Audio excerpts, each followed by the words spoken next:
Welcome to the Drive-In on TBS efm. I'm your host, Brian Jew. Oh my gosh, it is so cold outside. I woke up this morning. I made a mistake. I actually had the window cracked open because I had my boiler on and it got really hot. And naturally, you don't just walk to the boiler and turn it off in the middle of the night. You go to the closest thing, and which was the window. And I cracked it open, waking up freezing this morning, which is my mistake. Please do not make that same mistake as I do. It also, you're just wasting your boiler anyway. Anyway, it's currently the third day of Hanukkah. So well into the holiday season. Yay! I know we're all happy about that. And for those of us in Korea, maybe we don't get a break. Like me, for instance, during the holidays, I'm not going to get a break. I'm going to have to be here every day to, entertain you guys live. That's what's important, right? Because Brian Jew has to do that. That's my job. But here for Korea, we have Seollal, which comes around and everybody gets off. Like I said, that day I probably won't have to do any work, but to come in here and entertain you guys on a wonderful day. And it's Monday, so we're getting into the swing of things again. And today we're going to have Mike in the studio for Action Mondays. But today's first song comes from one of the best summer blockbusters, which would be perfect right now because it's so cold. I wanted to play a summer song for y'all. And this is going to actually bring you guys back up. Make you want to dance. If you're in your car right now, please don't dance because you're going to be driving in this horrible conditions with the frozen roads and everything. And this movie was released in 1997, which starred Will Smith and Tommy Lee Jones. And according to the movie, we live in a world where aliens have been living among us since the 1960s, and those supermarket newspapers are actually printing the real news. The public is kept unaware of the alien presence thanks to a special government organization called the Men in Black.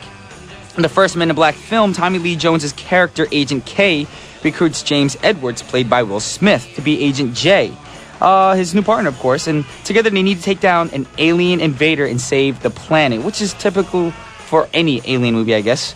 So this song comes from the film, performed by Will Smith, and here's Men in Black from the Men in Black original soundtrack. That was Will Smith with Men in Black from the Men in Black original soundtrack. Right now, I want to read some Twitter comments. Of course, it's my favorite time of the day because all these comments make my day. Christina Lee wrote, "Weekend without your voice was so boring. Miss, can't wait to hear both your voice this morning. Happy Monday." Aw, or happy morning. Thank you very much, Christina. I know the weekend gets very lonely because Brian G's voice isn't, on the radio. It's okay because that just makes you want to miss me and hear my voice more on Mondays. And that's the reason why I'm here. Anyway, Ongni D wrote, "Good morning. 2 days, didn't hear your voice. I miss you so much. Have a nice work fighting." Thank you very much, Ongni. That means a lot to me. All the fightings and whitings, or however you ever want to pronounce it, means so much to me. Serena Chong wrote, "Good morning. Happy Monday. Christmas mood. Now, ho, ho, ho." Yes, Christmas mood. Although I played a summer track, it does feel like Christmas here. It's freezing in Korea. And like I said, do not fall asleep with your windows open like I did, because then you're going to wake up freezing your butt off like I did. Mike is tweeting right now outside the studio. I see some tweets from Mike. Yes. And he looks very formal today with this nice little tie. And he has this... Actually, yeah, he's in a good mood. Last week he looked very, grumpy and down. And today he looks very lively and happy. So let's keep a lookout on Action Mondays and see how Mike does today. I'm actually looking forward to it because he's probably more lively than I am because I woke up freezing. Anyway, I just want to let you guys know how to get in touch with us here at the studio. You can call us at 02-778-1013. Send us a text at #1013 for a charge of 51. Or simply send us an email at efmdrivein@gmail.com. Or tweet away at efmdrivein. And remember, all your songs must be from a movie or a TV show. I know a lot of people are still tweeting random pop tracks that they want to hear on the program. We understand that you want to hear your favorite song, but they have to be from a movie or a TV show. And with that said, now it's time for the scene of the day.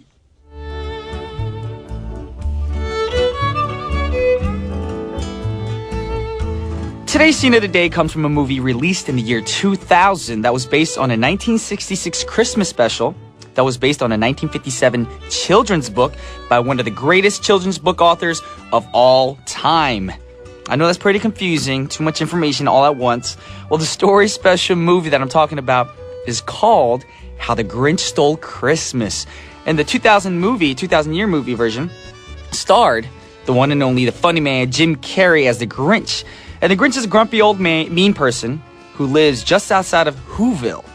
He's kind of an outcast because when he was a kid, all the Whos made fun of him for being different. So when he grew up, he decided to live alone with his dog on top of the mountain.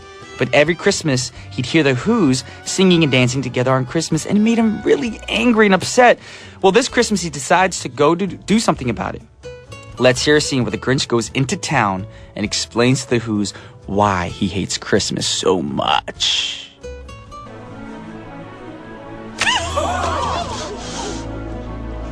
Mistletoe. Now pucker up and kiss it, Whoville!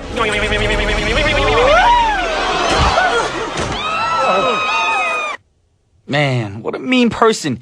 He's mocking all the Who's on their favorite holiday. How would you feel if somebody started mocking you on your favorite holiday? It could be Easter. It could be Valentine's Day. Here in Korea, the chocolate stick day, whatever you call it. But wait a second, think about it. He's actually, pinpointing something that's very important and what's really wrong. And maybe these days people do feel jaded with Christmas because a lot of people emphasize on the gift giving instead of loving each other. But not the Who's. Even though the Grinch stole all their gifts on Christmas Eve, they still came out and celebrated Christmas together with no gifts. That's very important, and that's where we had his change of heart. And now I mentioned before, the story started out as a children's book by the one and only Dr. Seuss, but the most famous version of the story is probably still the 1966 animated Christmas special version, and especially the song. The song was sung by Thurl Ravenscroft, who was the voice also of Tony the Tiger on the famous cereal commercials that we all saw and grew up watching. So here's You're a Mean One, Mr. Grinch, sung by Thurl Ravenscroft from the original soundtrack of the How the Grinch Stole Christmas special from 1966. Check it out. With arsenic sauce.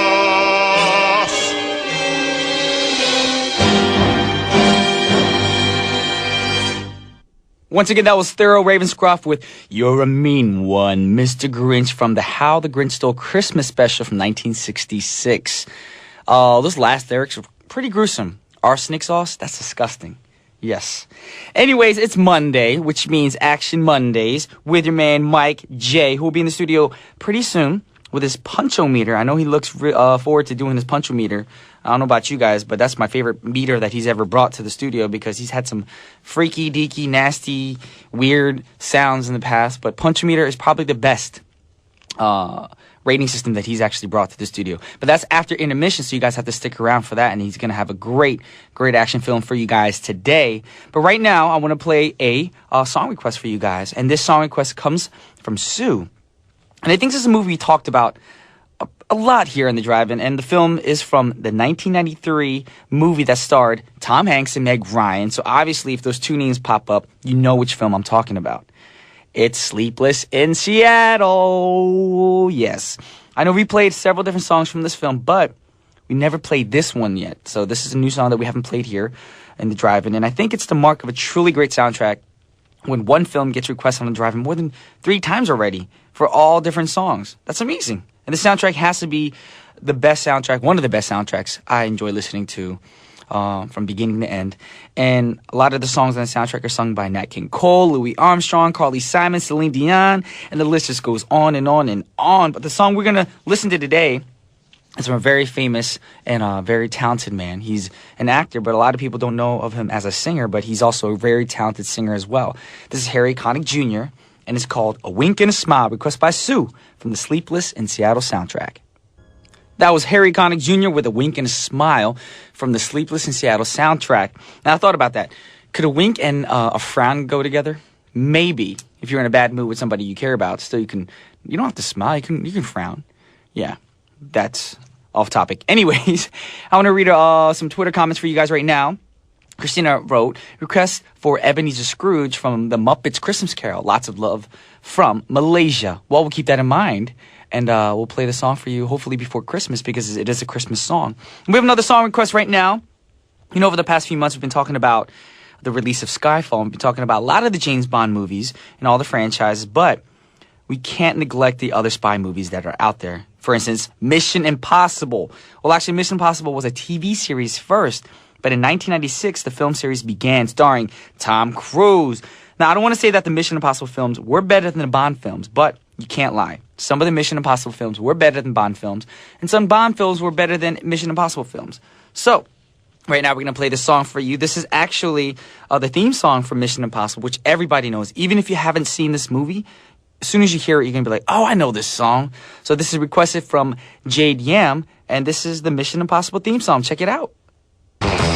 What's up, and welcome back to the Drive-In Inn. It's time for Action Mondays with Michael JJ. What's up, Michael Jones? Nothing, man. I want to sing a song. Frosty the Brian was a very jolly soul. All right, that's all the time we have for Mike Jones. He's leaving right now. We're going to change our guests every Mondays. Sorry. Sorry. We're just joking. No, Mike was trying to make everything lively here. Yes, I was. I'm feeling very short. Yes. This chair I've got has apparently got me the almost chair near the floor. that we usually have for guests right now is on the floor right now because one of the legs broke. It wasn't me. Yes, it wasn't him. I didn't do it. Must have been a bigger person. Right. But so Mike's in a little chair. Yep. I'm still feeling tough and still feeling action-packed and all that stuff. So how are you doing, Brian? I'm not doing too bad. Yeah? You had a good weekend? The weekend wasn't too bad. I don't know why, but I think it's the cold weather. No matter how much sleep I get, I wake up grouchy. Right. Just like groggy, and you just don't want to get out of bed. No, I did not want to get. I had a class this morning at what time do I teach? 6:30. Holy! And, yeah. Why so early? Well, because it's good. That's the only time they have. I teach. I teach some people. 6:30 in the morning. Yeah. If my high school made me wake up at 5:30 to be at class by 6:30, you'd quit. I would be a dropout. Right. Because it's not the fact that I don't want an education. Right. My body doesn't want to wake up that early. My body doesn't really want it either, but my bank calls to me and says, you might want to wake up that early. You know what would help, though? What was that? If they can create a system or a device where you can sleep in your shower. And your shower head is on a timer system. Right. So right when 5 o'clock comes around, cold water just sprays on you. No, that's not cool. No, but then you have no choice but to wake up. Yeah, but that's not cool. Like cold. I mean, it would be nice if they started off with warm water and maybe slowly got colder. But then warm water just makes you more lazy, and what happens is you're going to be having water sprayed on your face, and you'll end up drowning. Yeah, that's bad. Yeah, you need to wake up instantly because the first thing I do is when I jump in the shower, that's my waker upper. Yep. Picker upper, or Get whatever you you up. call it. I gotcha. Exactly. It does more to me than coffee does. Okay. Yeah. Yeah. I don't know what else to say to that. We're here to talk about movies. Yes. All this talk, I'm getting sidetracked thinking about ways to wake up. If you got any good ways of waking up, go ahead and tweet them in. Otherwise, we're going to talk about Action Mondays. Hey, I know that probably most people have already seen this movie, but I'm going to I'm issuing a call to action that you go out and watch it again, especially in honor of the holiday season. What I've tried to do is for the next couple of weeks, I wanted to choose movies that had Christmas themes, or not necessarily Christmas themes, but had Christmas or those sorts of things in the setting.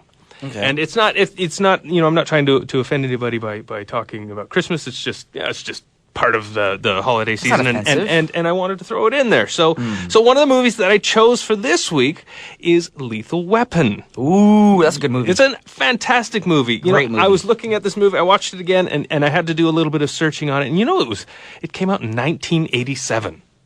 It's that old? It is old. So that means Mel Gibson and Danny Glover are 100 years old now? They're pushing it. I think I don't know for specific. I know Danny Glover is pretty old. I think he's in his 70s. Whoa. And I know Mel Gibson is at least touching 60.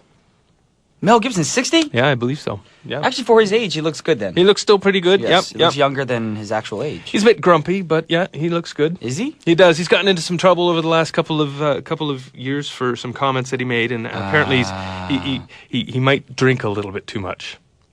So I don't know the full details, and there's nothing wrong with drinking a lot of water or juices. Well, no, but I think he drinks a little bit too much of the sauce. As long as it's regular juice, it's okay. But if it's gin and juice, laid back, then money that's on wrong. my mind and yeah, right on. Old school, yes. Yep. So we're talking about Lethal Weapon. If you've not seen the movie, it is a classic buddy movie. It stars Mel Gibson. He plays a character by the name of Martin Riggs, who's a super tough military-trained cop with a little bit of a craziness problem. So basically me. Yep. You're a cop? No. Are you a super tough ninja? No. Okay. But you're a pretty tough ninja. I'm not a ninja, apparently. But you're pretty tough. I could be like a ninja. I've seen those photos, man. I've seen you lifting 1,000 pounds of weights and stuff. Ninjas don't lift weights like that. Ninjas do backflips and throw in Chinese stars. This is a modern-day CrossFit ninja. Wow, we should make a movie about that. Yeah. Oh, it's called CrossFit Ninja. Actually, they did kind of make a movie about that a long time ago called Gym Kata. Oh, really? Yeah, right after 1984 Olympics, the U.S. team at that time won a whole bunch of awards, and they were really, really good. And one of the male U.S. team members was really, really strong and really well known for his toughness. But he's a ninja? And he did a movie where he turned gymnastics into karate or ninjutsu sort of thing. And the name of the movie was Gym Kata. I'm going to do a theme song for that movie. Everybody was Gym Kata fighting. I was going to say CrossFit fighting. CrossFit fighting. Nice. The movie Lethal Weapon also stars Danny Glover, who plays Roger Murtaugh, an aging and conservative cop with an aversion to taking too many risks. The two of these guys, they team up and they go after some super tough military-trained drug dealers. And throughout the course of their investigation, the two get to know each other quite well and come to form a strong friendship. As most everyone knows, though, that friendship carried them through Lethal Weapon 2 and Lethal Weapon 3. Apparently, they are no longer friends because they're no longer making Lethal Weapon movies. But they might keep in touch. They might keep in touch. Who knows, right? Yeah. So in the end, the Roger Murtaugh and Martin Riggs, they beat up the bad guys and live happily ever after. So they got married? Well, no. It was in the buddy movie. They're married to wives, of course. Right. Well, actually, part of the storyline is that Martin Riggs actually lost his wife. Okay. She died, and so part of his craziness is because he is living with a heart that has been shattered by the tragedy of his Quit playing games with my heart. Yes, it's very sad. But he gets over it because of this friendship with Danny Glover. Oh my gosh, I just saw this. They highlighted it. BFF Walker's Asiatics wrote, Mike, please never sing again. Oh man, that's hard.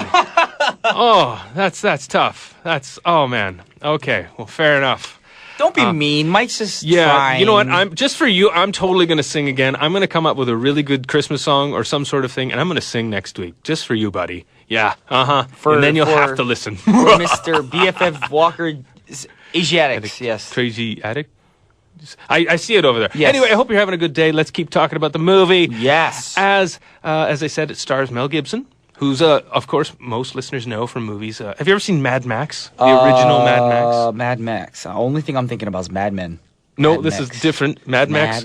This is the movie that pretty much launched Mel Gibson into stardom. This is the original Mad Max. Mad Max Beyond Thunderdome, Mad Max Road Warrior.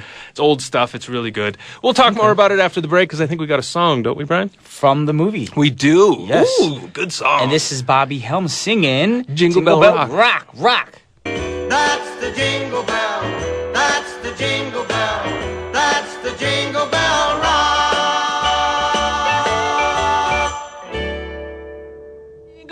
Jingle bell rock. Yeah. Jingle bell swing. Woo. Jingle bell ring. Yeah. Dancing That's for you, buddy.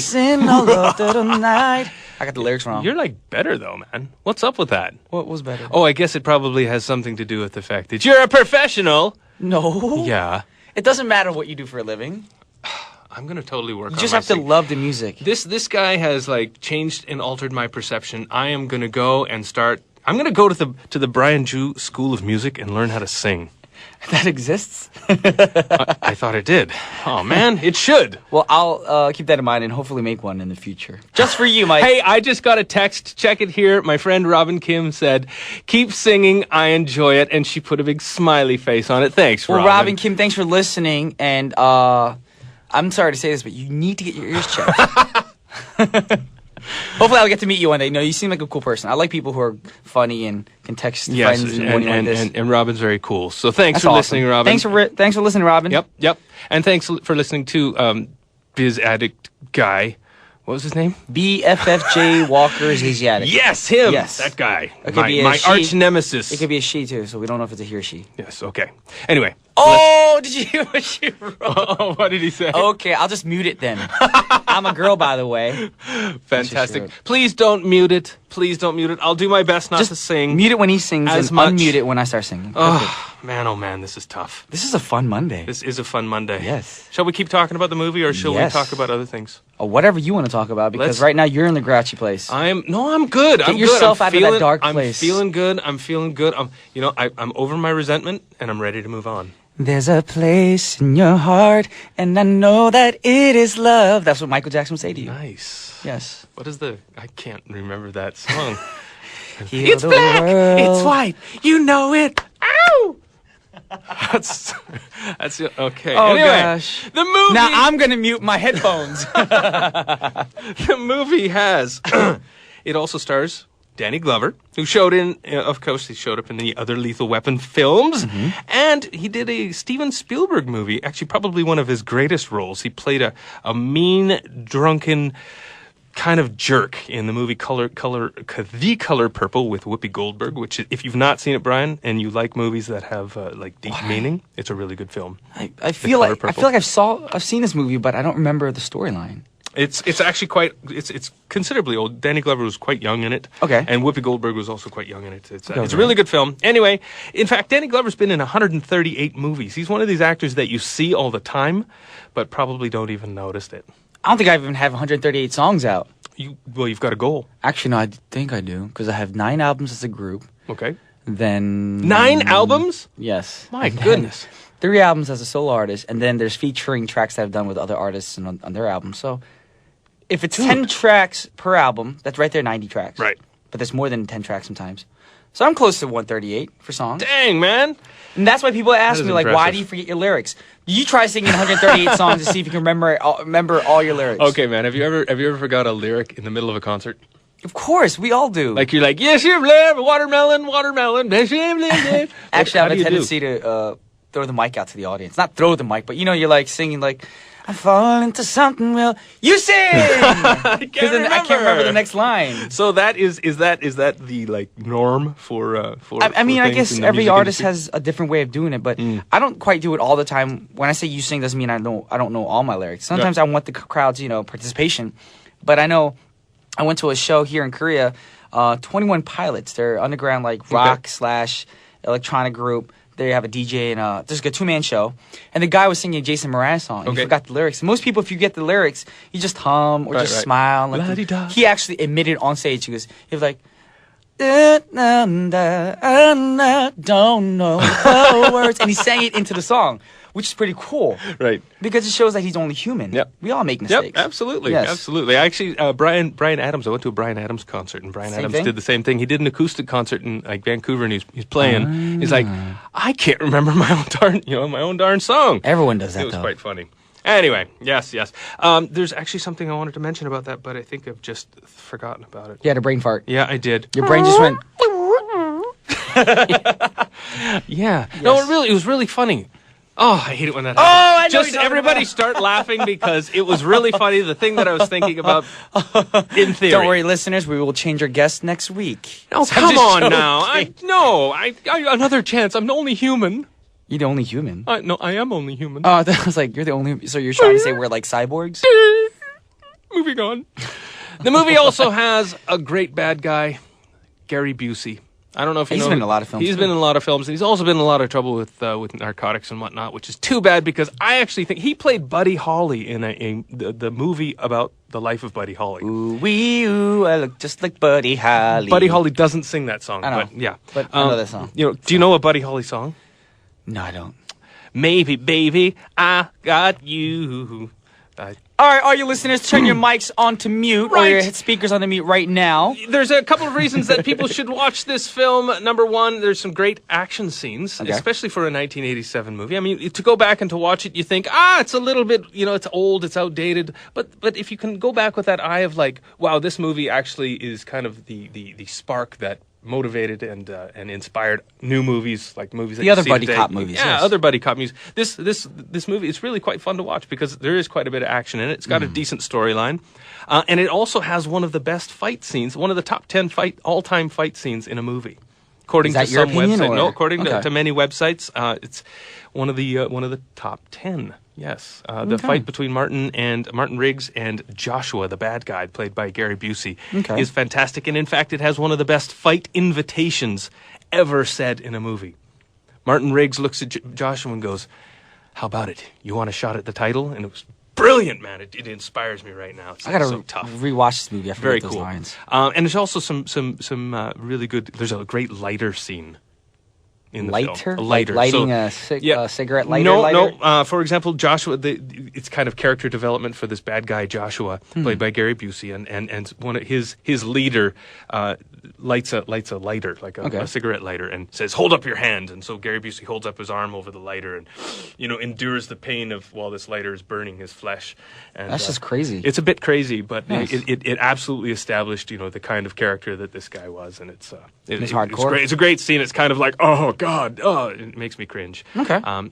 Some great stuff. The if any parents are listening and they want to show this movie to their kids, one thing I'll say is there is a bit of nudity at the beginning, a bit of female nudity. So just be warned. But other than that, it's a great movie. Well, y'all have been warned, and with that warning, we have to go to the evaluation. We have to go to the evaluation. Play the song. We do, and I'm going to give it. I have to give it a 4-punch combo. But last week I started a new trend and said, I can give what kind of punch that I give it. So it's a 4-punch combo, but because it is old and because there's a little bit of cheesiness to it, I can only give it a soft 4-punch combo. Okay, so which is basically like if I were fighting a rabbit. So it'd be like it's still the 4-punch, so it's good, but it's not a sort of punch. It's all right, for that comment I'm going to call PETA because he's could punch a rabbit. That's really dangerous. You shouldn't hit animals. I wouldn't actually hit. I'm just joking. Oh, Brian. Oh, it's a rabbit, man. I prefer to beat cats. With that said, unfortunately, we have to send Mr. Michael J. out. We do. Of the studio. And next time I'll be back with a full half hour of nothing but singing. That's perfect. All Christmas hits. You heard it here first. Next week, Michael will bring a instrumental track and sing for us live here in the studio. But for now, we got to listen to some good music. Not just Mike singing, but good music. And this is Eric Gonzell with the theme from the Lethal Weapon movie. So check it out. Honestly, I don't remember the Lethal Weapon track being so sad. It feels like I'm watching the end of a sad romantic movie.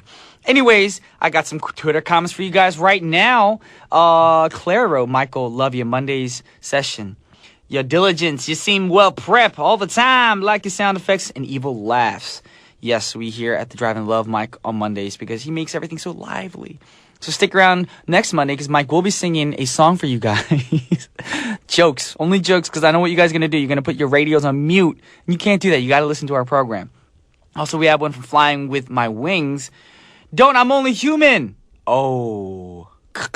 She's just joking, Mike, if you're listening. Yes, she's only joking. We also have one from Ongni D. I request Deck the Halls from the Addams Family. Or you both sing it live, a new duo, Mike and Brian. Ha ha ha. Yes, Mike and me will keep that in mind. But right now, it's time to wrap up the show. I know it's too short, but stick around because we still have 101.3 Main Street with An Jung-hyun next. And have a great Monday. But right now, before I go, I want to play the last song for you guys. And this is requested from 2240. And it's from the 1990 film, The Power of One. Here's The Rainmaker, arranged by Hans Zimmer. And I'll see you guys tomorrow. This is Brian Ju, signing off. Peace.